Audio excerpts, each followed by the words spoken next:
Thank you. Welcome. Just have a few announcements real quick. First off, we received approval as vendor at Central Alabama's Pride Gathering Sunday, June 9th. We'll have a booth down there, so please see either myself or Reverend Jesse if you want to come and join us down there. That's June 9th. If there's anyone driving or flying up to Unity Village for a Unity ordination ceremony for Jesse, it'll be held June 17th from 1 to 3:30. If you have any questions about it, just see Reverend Jesse. And calling all prayer chaplains and anyone interested in prayer chaplaincy training, we would like to host a prayer chaplain training class during the month of May or June, and see Reverend Jesse about that also. And Reverend Jesse has a couple of virtual conferences coming up in May. May 23rd is a virtual presentation of a paper on trauma-informed spiritual practice that he'll be doing. And also on May 29th, there's a virtual presentation of body positivity and theology as part of the Sexuality and Education lecture series that he'll be putting on. That's May 29th. So, and lastly, today we've got a load coming from Art of Living again. He did this a couple weeks ago. We're just going to spend about 30 minutes or so right after the service. He's going to come in and just give some demonstrations about their breathing class that we're going to be holding here next week, Friday, Saturday, and Sunday. We're doing a class here at the church. I think we've got about 4 or 5 or 6 people already signed up. We'd love to have more. But he'll be in after, if you could stay for 30 minutes or so. Just going to have a couple of quick videos and then just some sampling of what the breathing techniques are. So please join us for that. That is it. Thank you much.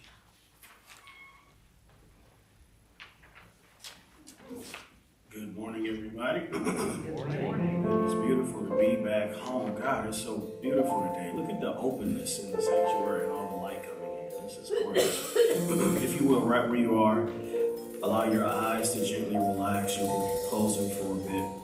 Allow your mind to become aware of pure being, pure imagination, pure possibility, existing both outside you and in you, and showing up as you, all simultaneously. And in this sacred space, we give thanks for the presence of divine substance. We affirm the divine substance is all around us, and so we impress upon it. We identify our oneness with it, and we allow it to move through us, bringing to pass all that we have prayed for, all that we have set an intention for, manifesting in our lives as prosperity, goodness, success, health, and peace. We give thanks in advance, knowing that this service is blessed, and that all who walk through these doors will feel the love and the goodness and the spiritual family energy that we have established in this house. For where we stand collectively together as a spiritual family is holy ground.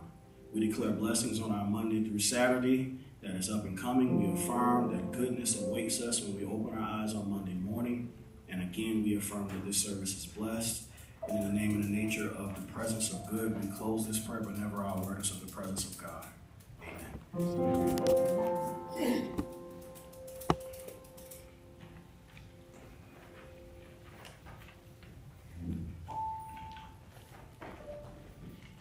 Good morning, Unity of Birmingham. Good morning, people. Thank you for attending here in service, and for those of you online. I'm going to be guiding you through a visual meditation.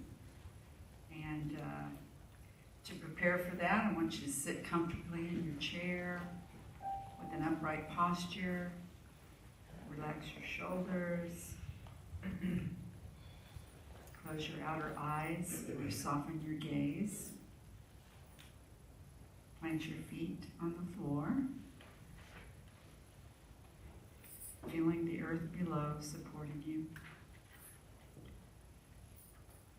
Rest your hands on your lap, palms up and ready to receive. And slowly breathe. Breathe in, letting the belly inflate. Hold the breath for a few seconds. Then release as your belly deflates. Let's do this a couple more times.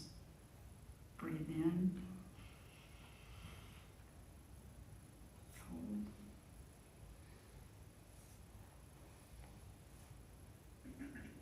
And release.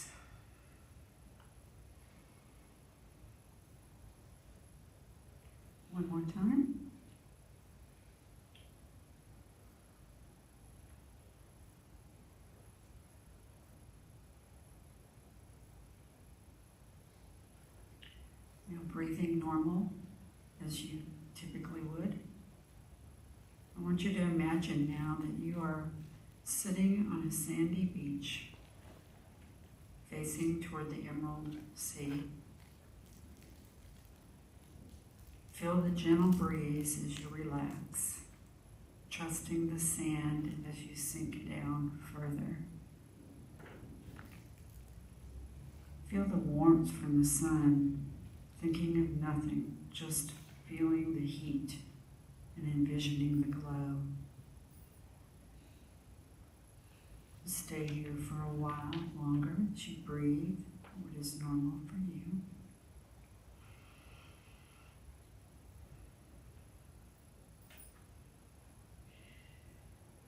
See yourself basking in the glow. It is time now to go for a swim. Envision yourself standing, then walking toward the sea.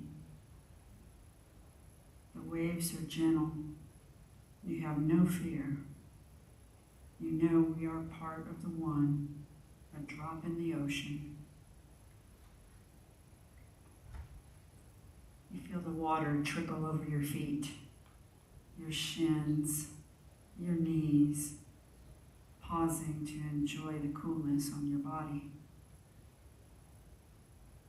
Continuing now even further, feeling the resistance but pushing through anyway. See yourself floating on your back, trusting the sea to support you. Enjoy relaxing there, letting go. Let's stay here for a bit.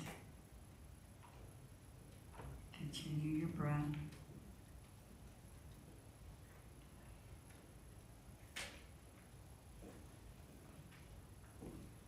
The sun is above the clouds so that you are able to enjoy watching them drifting by, much like the thoughts you may experience. Let them pass through, staying mindful that you are still supported.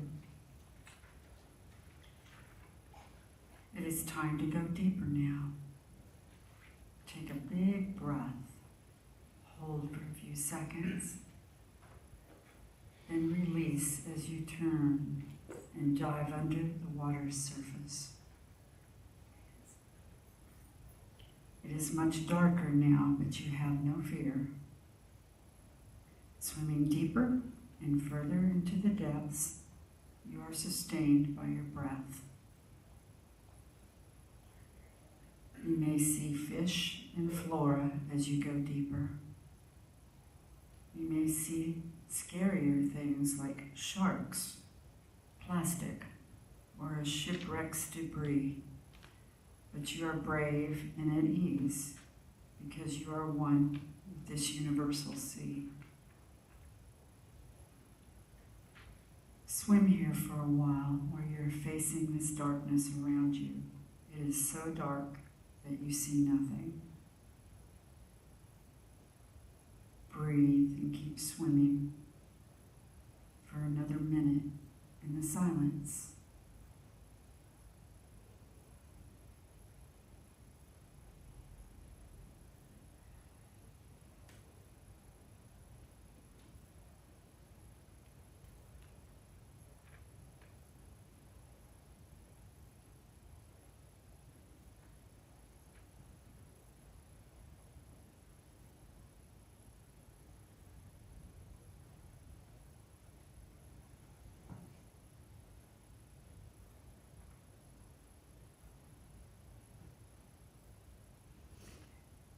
It is time now to make your way toward the light, to the water's surface.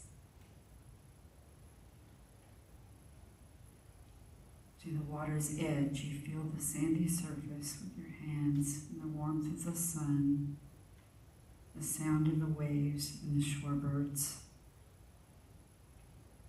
You know you've made it safely back to where you started, feeling refreshed as you gently open your eyes and return to the sanctuary.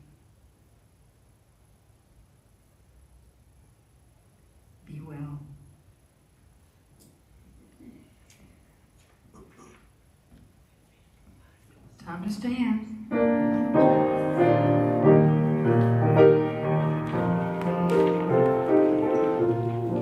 Listen to the tune. Stretch a little bit.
Yourself just to rest, knowing that in partnership with Spirit and in partnership with the divine, you can sit in the driver's seat. And so instead of God doing it, you are doing it because you are one with God.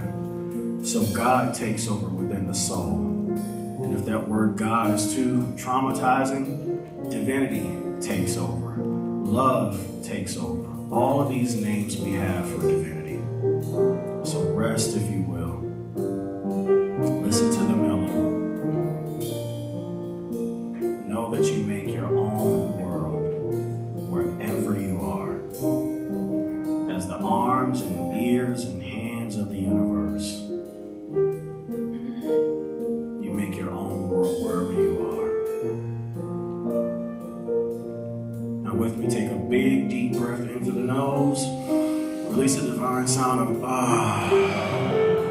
Utilizing your powers of elimination to remove every stumbling block and everything that would separate you from the awareness that you are okay and you are enough. if you will, rub your hands together and point them at the camera. Let's send this loving energy to those that are watching online. Say this with me. We love you. We bless you. We truly appreciate you.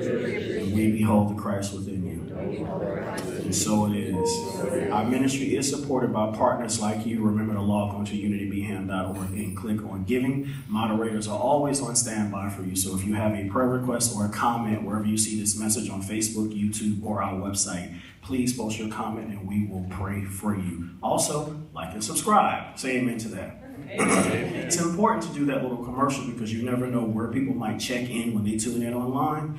So if they like and subscribe, remember that the videos keep coming. I know that some of us don't have Facebook for various reasons. We don't need Facebook. But YouTube is sort of like a television channel. My mother called me the other day. She said, I saw you on TV. I was like, what channel? She said, YouTube. I said, okay, Mom. And then she was like, please call your grandmother.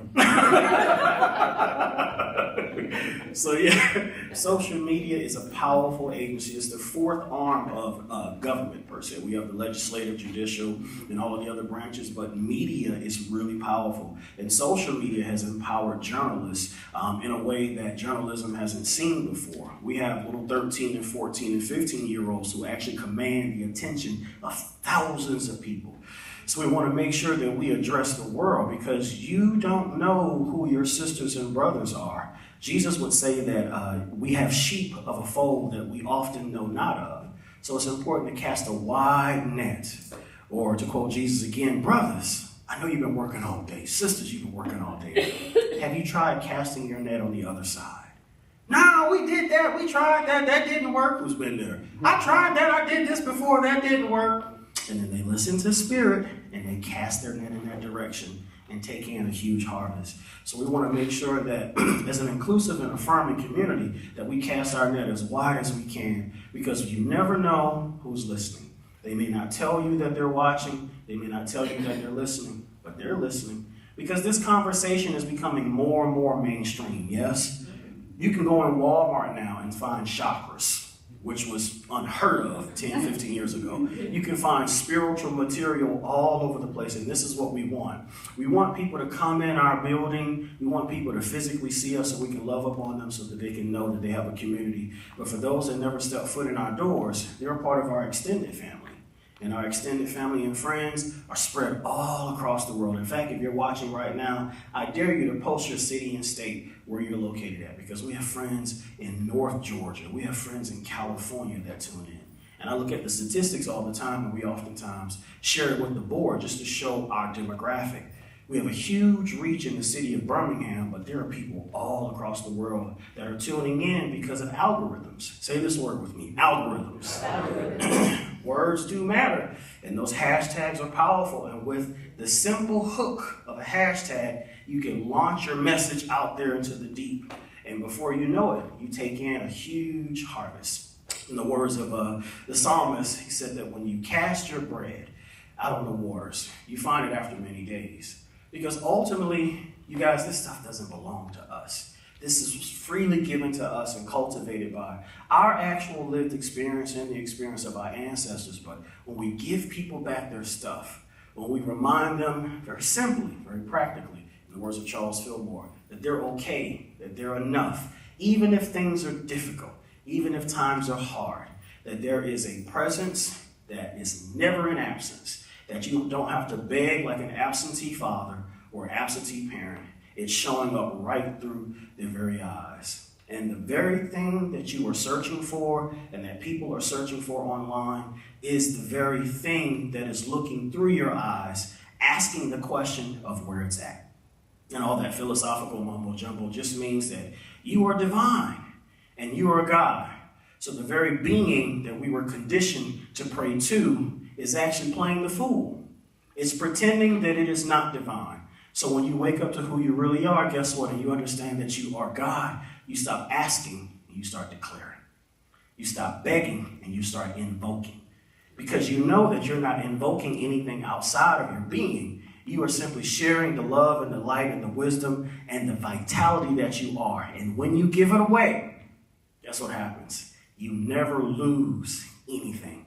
So you spread your soul as wide as you can. You spread your love as wide as you can. You try and you shut down all the mechanisms in your brain that are wired for survival that says, this ain't gonna work.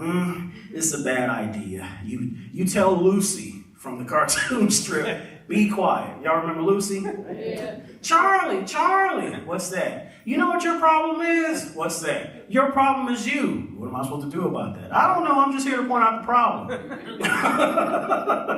You shut down that mechanism that makes you the small you, and you step into your divine driver's seat. Instead of asking God, you settle in what it's like to be God. But what about my ego? Ego will be all right. Charles Fillmore says, shut down the outside world so you bypass the ego and simply rest. In fact, join me in an experiment before we get too deep in the message. Take another big, deep breath. Say this with me. Be still and know that I am God. Now let's go deeper. I am God. Rest in that. Does it fit? Does it fit? How does it feel? Some folks are like, oh, this is uncomfortable. I'm not God. You can try on love. It's a smaller pair of shoes. Let me stop. Come back to the room. Because at some point, you have to realize that you are not just a speck or a drop in the ocean. You are the power of the ocean condensed in the drop, which means that you don't have to ask anymore. Jesus said it like this. He said that at this point, talking to his community, he was like, you are no longer my disciples. You're friends. So you don't have to ask. You don't need a mediator. You just simply need to become aware of the stumbling blocks and the things that arise within your consciousness that sort of remind you that you are not enough. That if you say this, what if it doesn't happen like that? And when you remove all of those things out of the way, and you realize that although these problems feel hard, they're actually hollow. And like clouds in the sky, they pass by. And guess what? I will remain. There is something to you that is always left over, regardless of the emotional experiences you have, the good, the bad, the up and the down. That consciousness, that life force, that vitality, that is God. And when you settle into it and rest into that divine nature, you touch the core of your soul. And then there's a knowingness that happens, which is where all the mystics arrived at. Because the mystics had the direct encounter. And so they spent their lifetime mapping out what that experience was. What I'm inviting you into, for those that are tuning in online, and for all of us gathered here today, is collectively, we remember who we are. So that when Monday morning comes, we don't see Monday morning as an enemy. We see it as an opportunity to discover, an opportunity to play, an opportunity to be free. Because let me tell you, in that freedom, in that deep relaxation that you experience as you move out into your day, anything is possible. Checks still come in the mail. Checks still get deposited. Prosperity is yours. And although the things that you are praying and waiting on don't show up in the way that you desire them to show up, just remember that they will always show up for your highest good. And for the things that you don't understand, if you are divine, guess what? That information, that knowledge, that revelation of what is about to happen, it is already there within your own heart. It just has to come forward. So these practices that we come together and we participate in every Sunday is a way of conditioning ourselves in the Buddhist understanding of disciplining the mind so that we can understand our true nature. And then we stop praying to God. And in the words of Eric Butterworth, we start living and praying from God. Can you imagine what life is like when you start praying from God? Attention everybody, God speaking. I declare that my life is prosperous. But this is the consciousness that I'm inviting us all into to remember, especially this month, which takes me into this month's theme and message. Repeat the theme with me, inner work. Because we constantly have work to do, and it's not a bad thing. It's very similar to exercising. And through the inner working that collectively we will explore on this month, my goal is that we will all awaken to an even deeper realization of our true nature. And when I say true nature, I'm talking about the non-boundedness part of you, the part of you that's free, that's childlike, that doesn't care about making a mistake, that does the best it can, but that allows itself to be so free that even the negative circumstances that it experiences works out for its good.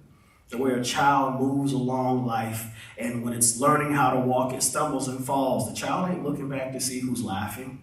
The child keeps going because it realizes there's a walker in me. There's a runner in me. And although people on the outside might be laughing, they're not going to be laughing for long, because when my legs get strong, look out, world. And so that kind of consciousness is still in you because it never goes away. So today we're going to start, before we move into the inner child next week, with this sermon topic right here. Repeat this with me, if I can remember the sermon topic. Speak life. Speak life. You'll look on the bulletin when you see it, it's words matter, but I just want to emphasize speak life because I know you'll remember this most. Now, when we say speak life, and we start with the inner workings and the inner awareness of words mattering, I don't just mean that everything that you say is important. We get that.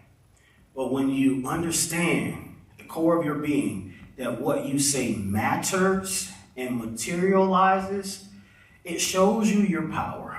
And so in sitting with the presence of God within myself, within all things, on this week in preparation for the message, I discovered something. I realized that although I'm sitting here, feeling my connected, trying to intune what the community needs to hear, what I most need to hear, that life is still happening around me. And it dawned upon me with spiritual realization that life is constantly materializing whether I feel I'm participating in it or not. And so the words that I speak is just my conscious attempt of releasing the good that I wish to experience in my individual experience of the world. And so if my life is good, it's because I co-partnered with God consciously and sometimes unconsciously to release that good into my world. And for the parts of my world that are not so good, instead of complaining about it, maybe there's something that I can do. And if there's physically nothing that I can do, I oftentimes wondered, especially during sitting with Spirit and working on this message, what could I say to my world to make it come alive? And I realized that what I needed to do was speak life. I need to declare the blessings of Spirit on my life and release through my divine consciousness what I wanted to see grow and mature and trusted, and know that as it goes out of my mouth, one planteth, one watereth, but life gives the increase. And so my invitation to you today is, regardless of your circumstances, I want you to verbally start speaking and declaring life into your world and watch how it changes. A quick story that I'll move deeper into the message. I was in the market for a car about a month and a half ago, and I saw this car online, and I knew what I wanted, and I wanted this. I'm super into Star Trek, so I wanted this little spaceship, and if you see my little Star Trek vehicle, NCC-17 out in the yard, you know what I'm talking about. And so I went to the dealership and got distracted because he showed me a midlife crisis car. And so I took it for a drive for about an hour and forgot who I was. And then I came back to reality because I realized I could not take that car home without a conversation. And so when I put it in the yard, the yard of the dealership, I looked out and I saw the car I had visualized and the car that I saw online sitting and waiting for me. And so I went and grabbed it. And that little fun story was what I was thinking about this week in preparation for the message. And I realized that that car, of course it was there for various circumstances, but that car and my connection to it was a direct result of the intention that I set. But I had to verbally declare it to make it real for me. Otherwise, it just would have been a car sitting in a parking lot at a dealership.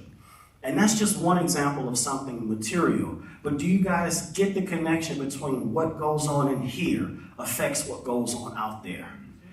And if you don't participate in what goes on out here, stuff that happens out here in the material world, it will continue to happen regardless of your participation. So it is important for us to be participants in it so that what comes out is connected to us. It's a part of our good. It's a part of our story. It belongs to us. Who wants to live in a world where they had no say-so in it? Nothing. It won't look like you. It's like a child that's connected to you but looks nothing like you, acts nothing like you. It's like, who are you? But when you participate with God, sit in the driver's seat, sit on the throne. And this, I'm in this house so I can say this, self-deification and recognize how powerful you are, then you can release that divine essence into the world, what Charles Fillmore calls the vitalizing power of man. You release that, or woman, into the world and into your life, and then your life blossoms. You practice what Catherine Ponder calls this or something better. Say this affirmation with me, this or something better. Because I got to tell you, when you sit in the driver's seat and you sit with God in contemplation, you become aware of who you are and what God is and how God shows up. And then you realize that the name that you call God or how you describe it isn't even the proper name. So whatever name you give it that's comfortable for you, that's fine. And then you release that thing out into the world, your life takes flight. And you can trust it because you know what comes back is not going to harm you. Can you imagine that? Living in a world where the thing that you created comes out and blossoms in the world and know that it's not going to harm you. You can really trust God. And I discovered in meditation this week that comes through wins. When we have wins in our life and things that work well for us, we get extremely confident. So the gift that I want to give you, or you give yourself on this week, do something good.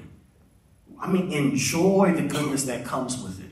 Put yourself in a circumstance this week so that you can win and let it increase your faith. Let it increase your confidence. Because that is the thing that we need in order to activate this divine power within us. Because I don't know about you, but you ever felt just stuck? It's like you know the teachings, you know what to do, you know all of the words, but there's something in here that blocks it. And what I found as the thing that blocks it, it's confidence. Because it's not so much that I don't know that God can do, divinity can do, but I'm wondering what divinity can do through me. I'm wondering what God can do through me. Because the last time I said yes and allowed God to do this through me, things didn't quite work out. But that's not completely true. That's factual. Because if anything, of the bad circumstances that have happened to us when we said yes and allowed life to just move through us, we got information. We got know-how. And it is better to live life and to make mistakes than to get stuck in our heads and wonder about whether or not a thing is going to work out. Because say this, you'll never know unless you try. You have to try it. You have to see for yourself. You have to release that divine potential. And you have to trust yourself. And if trusting yourself is hard, don't do it alone. Put yourself in a community where others can help you to build that trust. And then start small. Go manifest a close parking spot.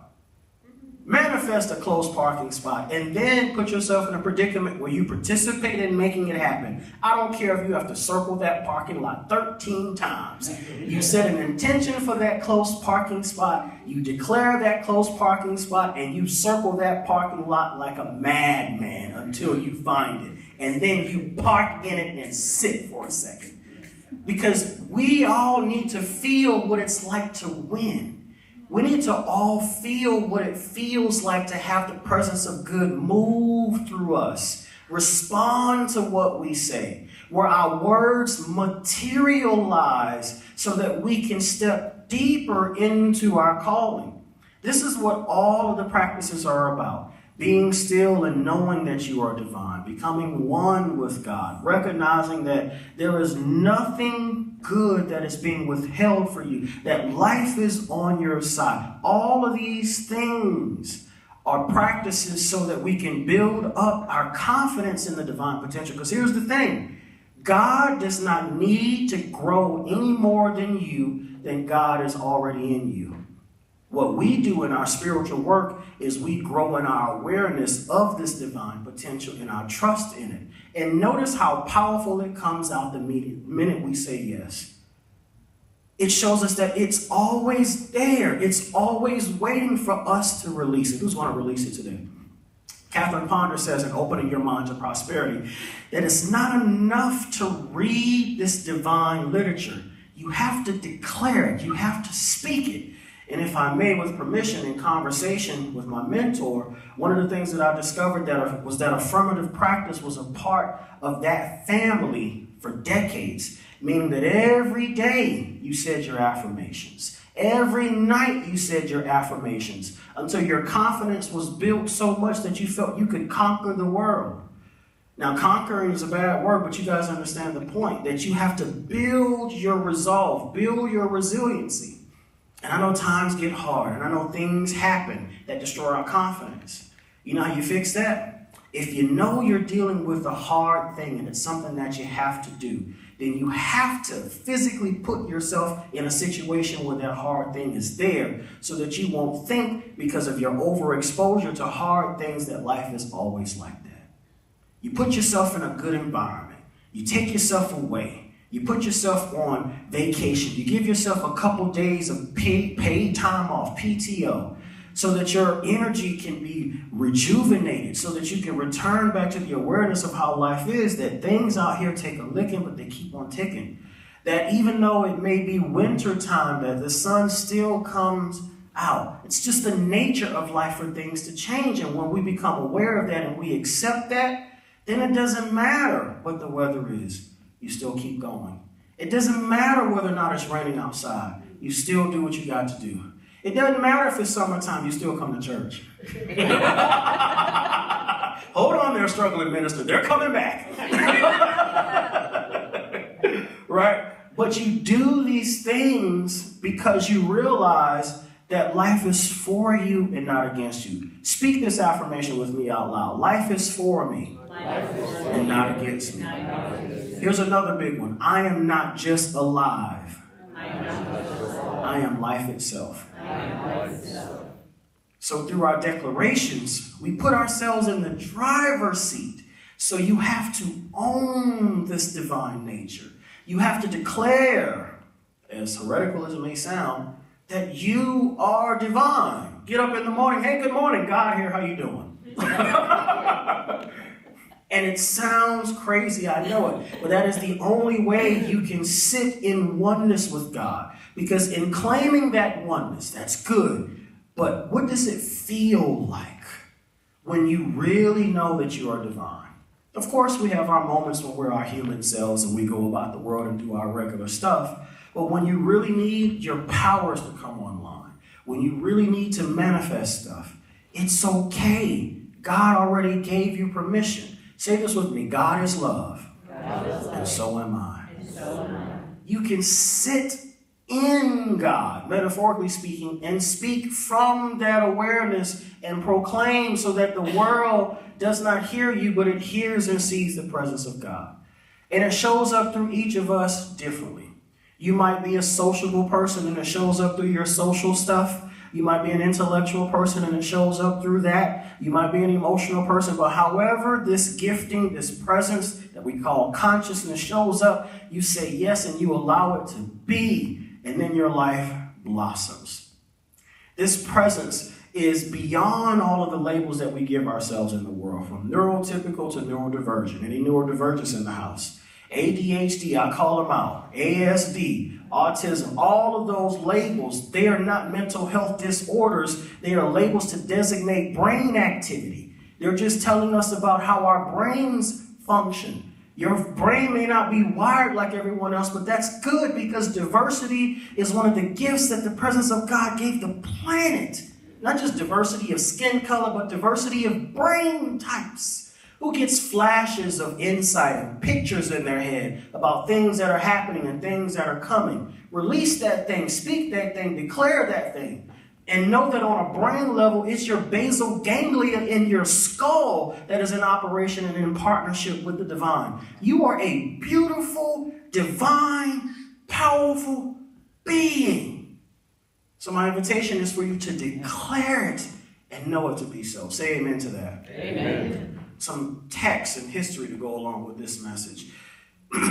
As I was sitting in meditation and thinking about texts to go with this, I got a download of the Gospels of all the Johns. And I'm not sure if you've ever heard it like that, but let me explain. We talk about in theology and in spiritual practice about one main John, maybe two. John the Baptist, who's heard of him? And then John in the Gospel of John.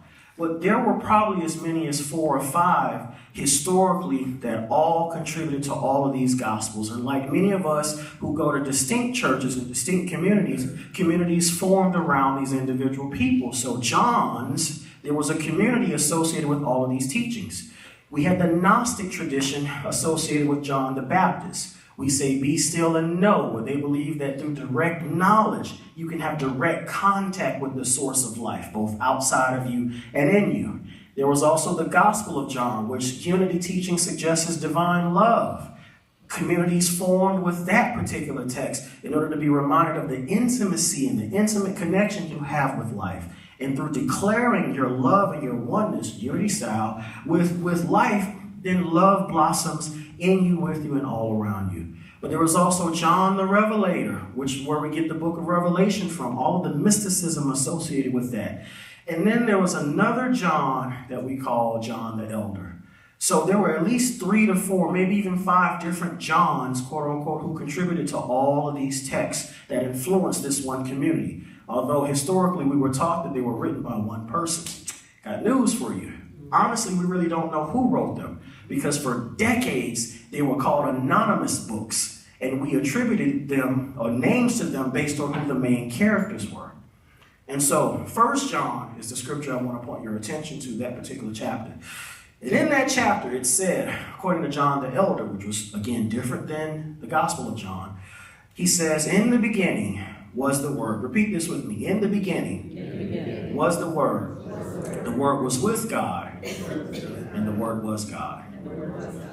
The word word is translated in Greek as logos, which means, thought, reason, sound, intelligence. And this book, this idea, this conversation was written in 98 to 110 AD. So 60 plus years, almost a century after the death of Jesus is when this was written down. And the writer of this particular text that we have in our Bible was a fan of an individual by the name of Philo-Judaeus, who was an Alexandrian Jew, philosophically powerful, and understood the power of words and released all of this mystical information out into the world that influenced so many things that we benefit from today. And so in the beginning was the Word, is the writer, and the Word was with God, and the Word was God.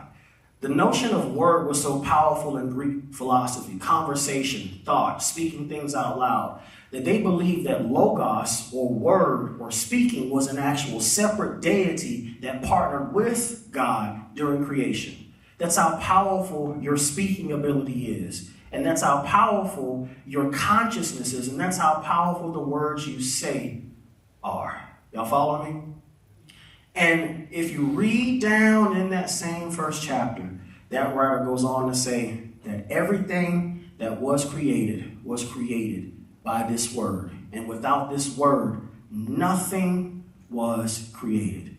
That this word was the light and the life of humans, and this life shone in darkness, and it comprehended it not.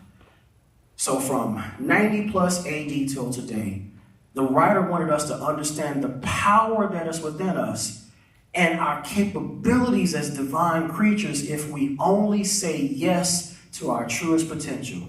By sitting in the driver's seat, as uncomfortable as it is, and declaring your oneness with God, and then mystically, magically, and materialistically releasing that divine substance into the world, speaking life, blessing your family, blessing those aggravating pets, blessing those people on your job that you do not like, because I know you don't like them, but you gotta love them. Blessing your world, and then your world starts to look like you.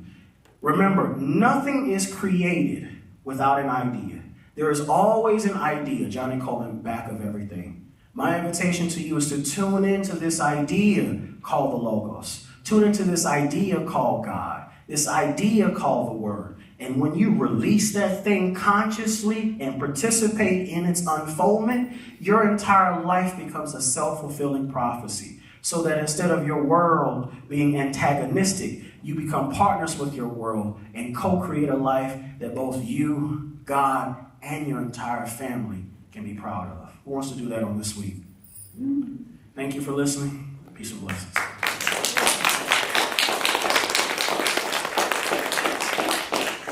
Our offering. For those of you that do watch online, remember to log on to unitybham.org and click on giving. Our ushers are making their way forward to collect the offering in-house, and LaDonna's going to give us a special selection. Take it away, LaDonna. It's Cinco de Mayo.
Say this with me. We bless this offering in partnership with God, knowing it will be used for the building of this ministry. We bless the givers. We declare in partnership with God, their gifts will return back to them with good measure, pressed down, shaken together, and running over. And so it is. Put your hands together. We can all stand for Let There Be Peace on earth,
protection. The light of God surrounds us. I am the light of God. The love of God enfolds us. The love of God. The power of God protects us. I am the power of God. The presence of God watches over us. I am the presence of God. Wherever we are, God is. Wherever I am, God is. And all is well. All right, please. Amen. We're going to go right into Good day. the load. So It was about a 2 good minutes. day. Good Cinco de Mayo. Hang out with us for 30 minutes if you would.